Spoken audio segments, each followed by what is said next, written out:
Oregon Territory, the spring of 1869. In a dust-worn outpost clinging to the edge of the Oregon Trail, the air was a thick brew of dry timber, horse sweat, and chewing tobacco. A crowd of men gathered around a makeshift auction stage, nothing more than planks nailed across wagon crates. They were men of rough hands and hollow souls, their eyes dulled by the long, hard miles. It was the kind of place decency had long since forgotten. A man in a faded blue vest, a rusted deputy badge pinned to his chest, slammed a gavel onto a post. "All right, last one for the day," he bellowed, his voice grating like stone on stone. "She ain't got a name, ain't shown her face, worn that sack over her head since Missouri. Says she can work. Says she'll obey. Starting bid, $2. Who's brave enough or drunk enough to marry the mystery?" A crackle of laughter split the air. "Maybe she's a witch under that thing," one man shouted. "Or a corpse," another added with a sneer. "Might as well marry the damn sack." A few men spat into the dirt and turned away, but most stayed to watch, nudging one another, waiting for a fool to raise his hand. On the platform, she stood motionless, barefoot, dusty, her hands bound with fraying twine. The sackcloth over her head was stained and too large, tied tight at the neck. Only her breathing betrayed her fear, quick, shallow, a desperate attempt at control. "She's no good to anyone if she won't even speak," the auctioneer grumbled. The silence stretched. Then the crowd parted like water before a bow. A tall figure emerged from the back, his broad shoulders filling a canvas coat. His face was shaded by the brim of a worn but clean black hat. His boots were heavy with mud, his shirt stained with sweat, and the hand that held his axe was wrapped in leather strips. He was a man who had spent more time with trees than with people. $2, he said. Silence fell like a sudden snow. The auctioneer squinted. "You sure, mister?" "I said what I said." His voice was low, not angry or eager, just certain. A few men snickered. "Must be desperate." The auctioneer cleared his throat, suddenly nervous. "You don't want to see what you're buying?" The man tilted his head toward the woman, who remained perfectly still. "I'm not buying a face," he said, his voice quiet but carrying through the stillness. "I'm marrying a person." Even the wind seemed to stop. No one laughed this time.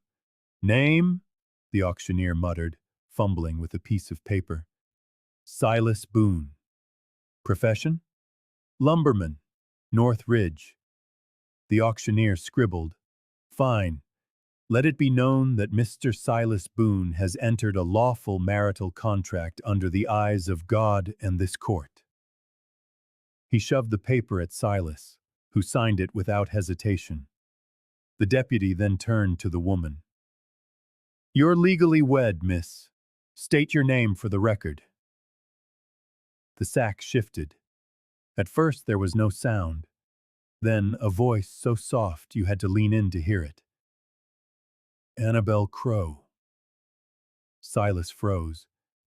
A flicker of something crossed his eyes before they hardened again, fixed on the sackcloth, on the voice that now echoed in his mind.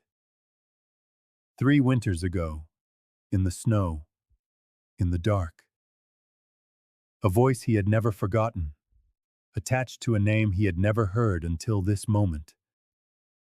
The forest silence, the bloody snow, the firelight in that frozen cave, it all rushed back. He stepped from the platform, took the woman's arm, not roughly, just firmly enough to say without words, "You are safe now." No one stopped them as they walked away. Not a word from the crowd. Just the creak of boots over planks, and the whisper of a name that trembled in the air between them. Annabel Crow. The forest closed in around them as they walked, the trail narrowing to a thread of pine needles and packed earth. Light struggled through the thick boughs overhead, as if it too was unsure of coming closer. Annabel said nothing, the sackcloth still covering her head. Once a gust of wind caught the fabric, and she reached up instantly to secure it, her movements swift and practiced. Silas walked several paces ahead, leading an old mule. He didn't look back or try to speak. The silence between them wasn't awkward. It was a thing carved from two different kinds of survival. They reached his cabin before dusk. It was built of dark pine, small but strong, set against a rise of earth that blocked the north wind. A stone chimney stood sentinel, a neat stack of wood beside the door. Silas pushed the door open with a low creak and stepped aside. "You pick your place," he said quietly. "No one's going to place you anymore." Annabel entered slowly, her steps making almost no sound on the smooth wooden floor. She didn't sit at the table. Instead, she crouched against the far wall, her back to the room, silent. Silas brought in an armful of firewood and began to work at the stove. No questions, no commands. Soon a warm, thick scent filled the small space. Spice, a quill of cinnamon, the salt of smoked meat. When the food was ready, he placed a wooden bowl on the floor near her. She flinched, but didn't turn. He sat at the table with his own bowl, neither rushing nor staring. After several long minutes, her muffled voice came. "What is this?" Silas stirred his stew. "I call it the meal for the last one standing." A quiet sound came from her, almost a laugh, but it was stifled and withdrawn. He added, "I used to make 2 bowls, even when there was no one to eat the second. A way to say I came home alive again." He gestured to an empty chair beside him, where a second, steaming bowl sat. "I used to set it for my wife. Now, I set it for you, and for her." The fire crackled. Slowly, Annabel reached for her bowl. Her hands trembled, but she gripped the spoon and brought it under the sackcloth. She ate every bite. Later, after the fire had died to a steady glow, Silas sat before the hearth. Outside, the wind moaned through the pines. He leaned forward, elbows on his knees, remembering. 3 years ago, a winter so cold it turned pine needles to glass. He'd gone too far north for timber, slipped, and twisted his leg. He had given up, letting the snow cover him, when rough hands pulled him into a cave. He awoke to a fire and a figure across from him, her face hidden beneath a sackcloth, just like the one in the cabin now. "You do not need to know who I am," she had said, her voice soft, measured, tired. "But I am not going to let you die." She had given him a bitter tea of pine bark and lichen, set his leg, and kept the fire alive through the night. When he awoke in the morning, she was gone. All that remained was a small, folded square of cloth embroidered with purple flowers. He still had it, tucked into his coat pocket. He had felt it the moment she spoke on that stage.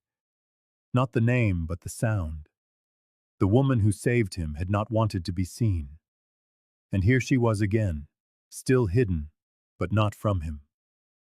He glanced back at the small shape huddled by the wall. The same fear, the same need to disappear. But this time, Silas thought, she was not alone. And that, perhaps, was a start.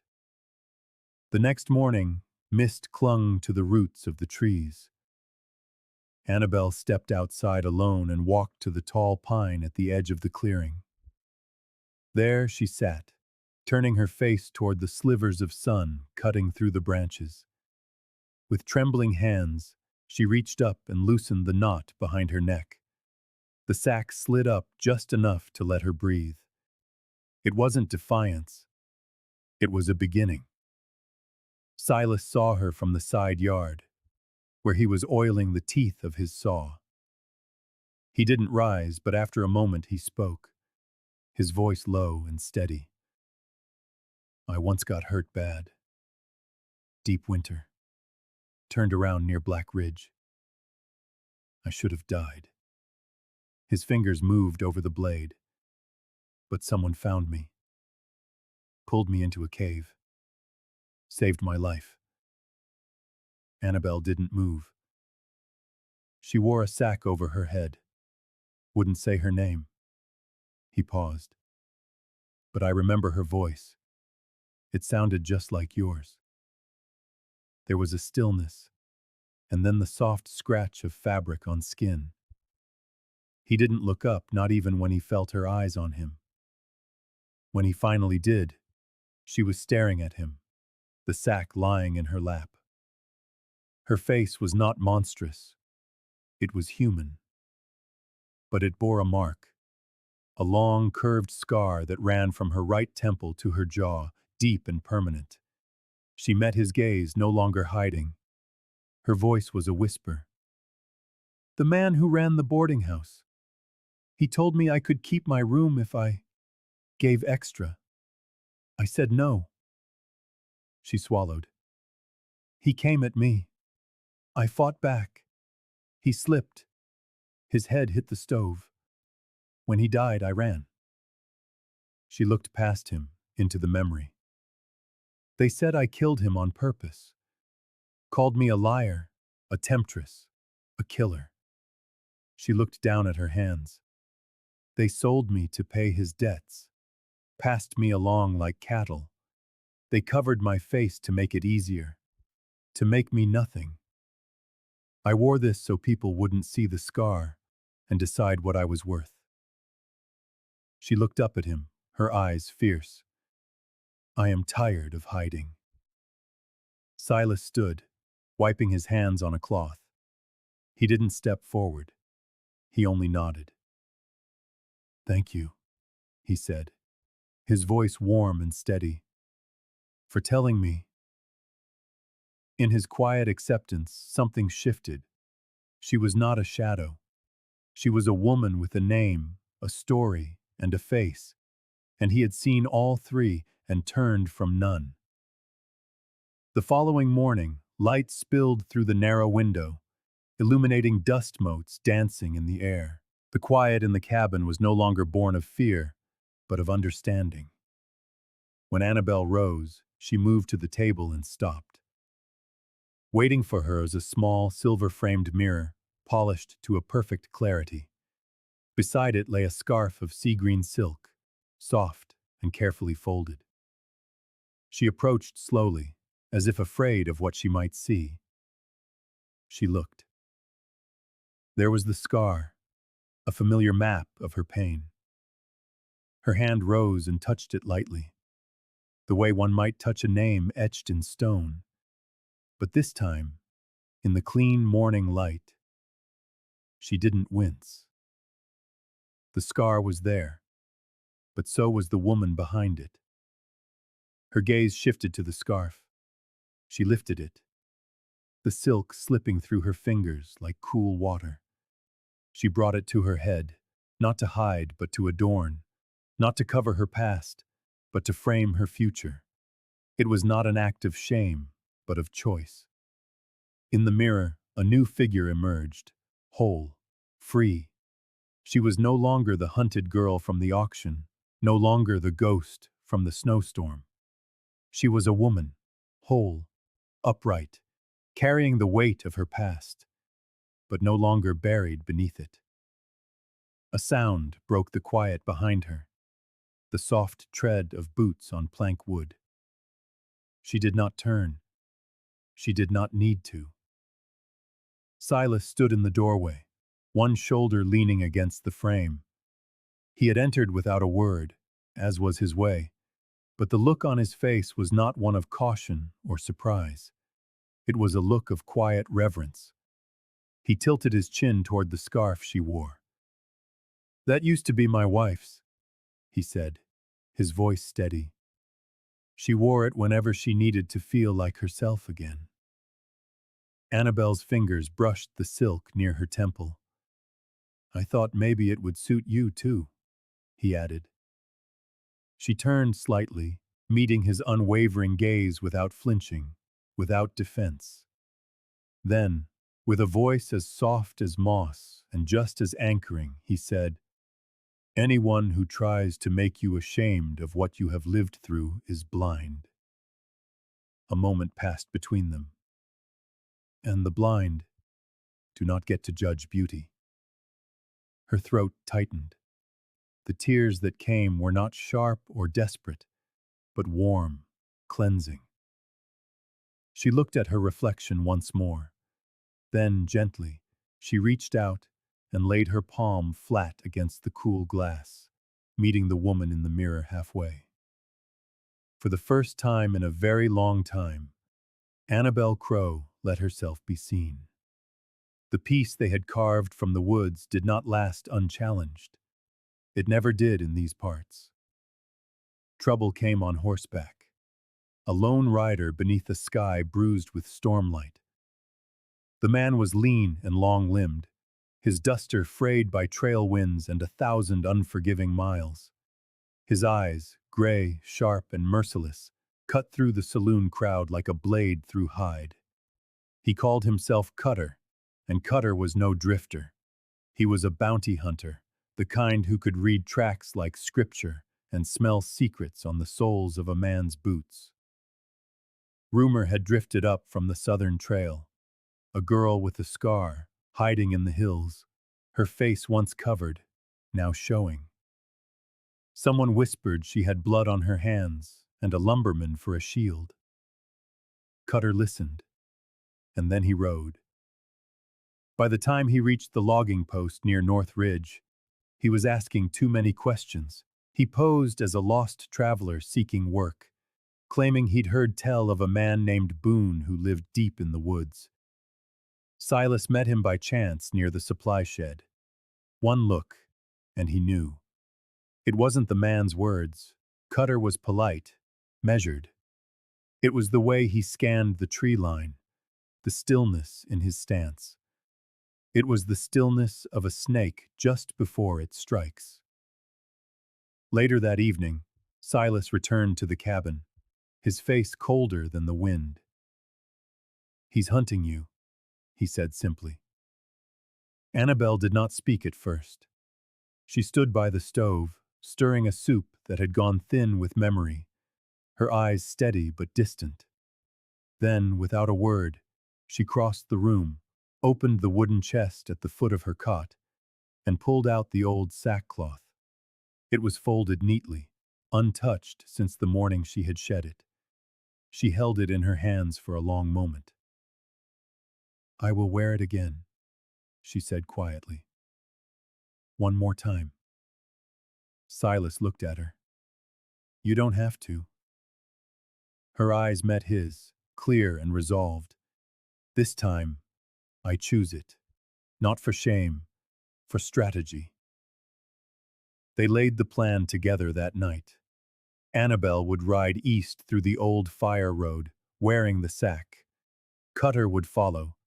He would not be able to resist the sight of a lone girl, scarred and covered, a ghost reborn. Silas would take the mountain pass, ride Cross Ridge, and meet the sheriff in town. If the plan worked, Cutter would follow her straight into a trap. And it did. At dawn, with the sky barely blushing, Annabel mounted Silas's second horse and rode out.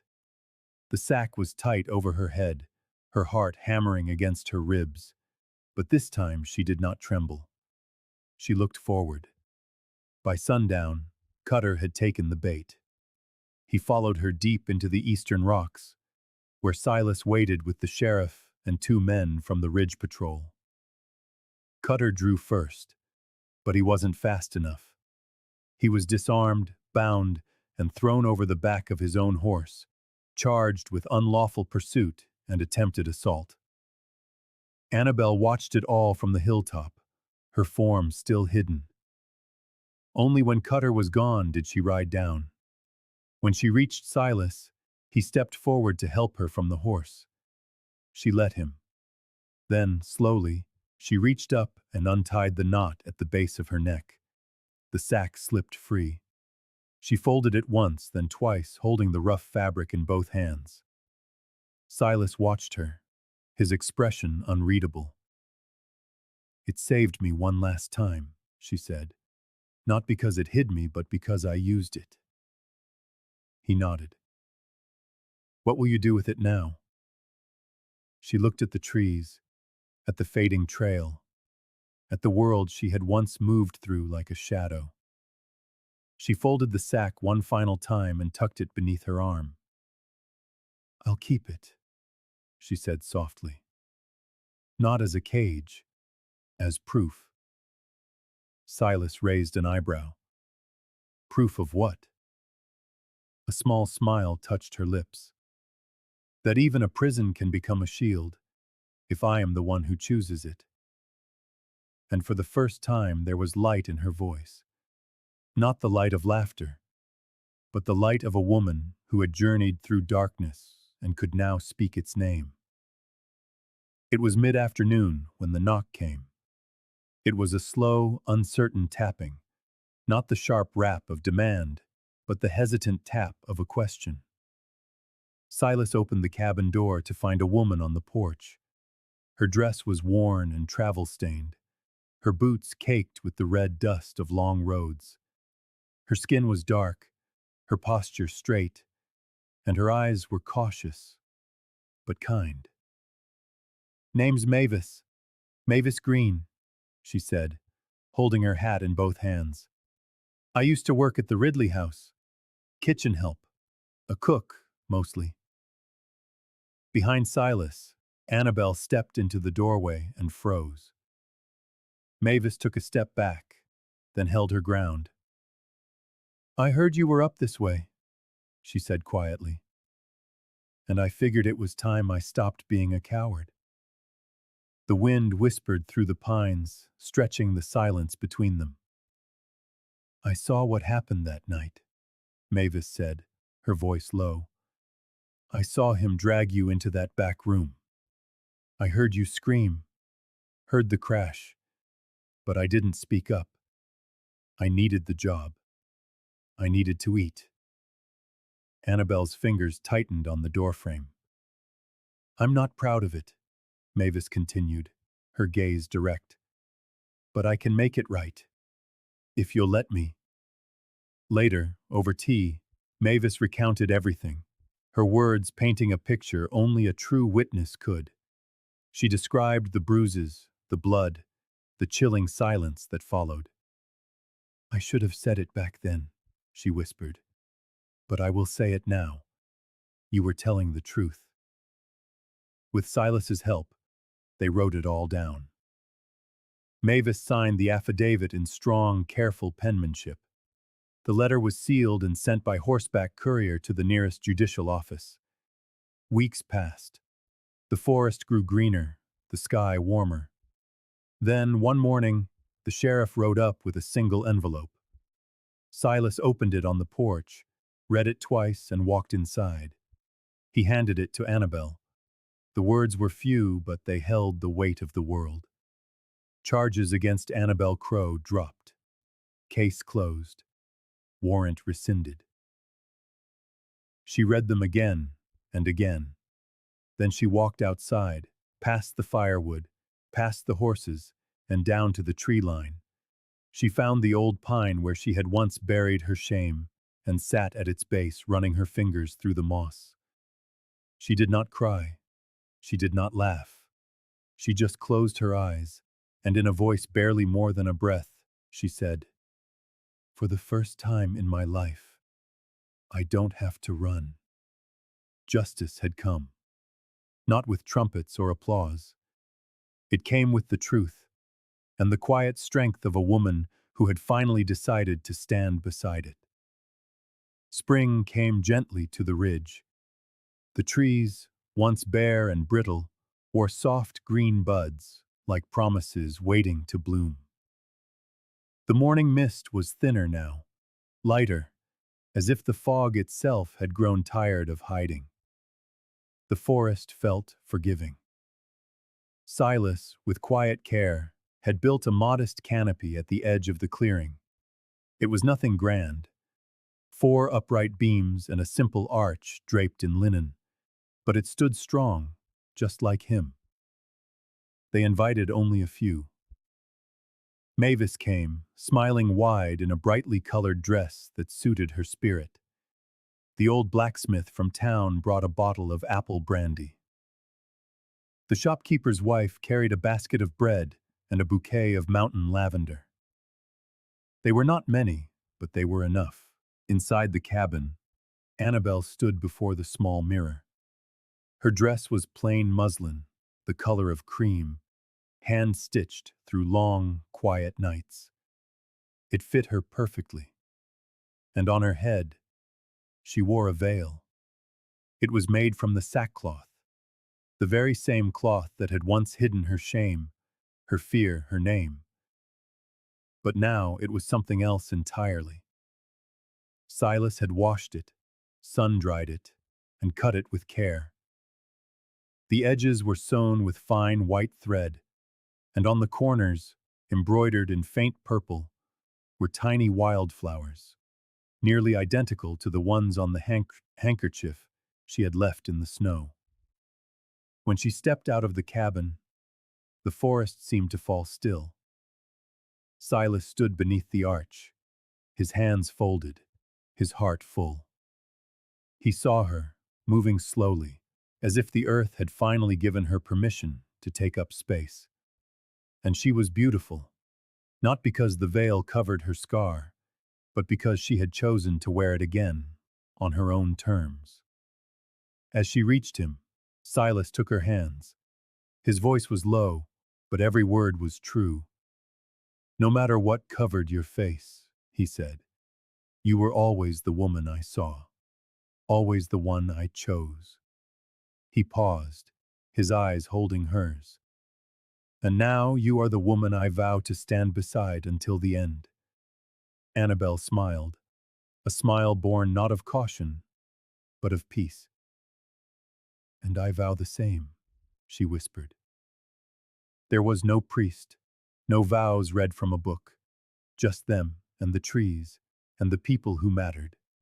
And when they kissed, soft and sure, the wind rustled the linen overhead, and a few drops of rain fell, as light as breath. Mavis leaned close to the blacksmith. "Never thought I'd see a burlap sack turned into a wedding veil," she murmured.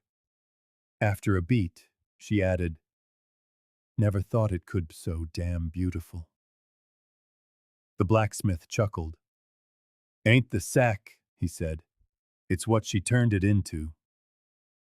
Later, as the fire crackled and laughter mingled with birdsong, Annabel sat beside Silas on the porch. The veil lay folded in her lap. She ran her fingers across the embroidered edge. "It's funny," she said. "This thing used to mean everything I feared." He looked at her. "And now?" She smiled. "Now it means everything I chose."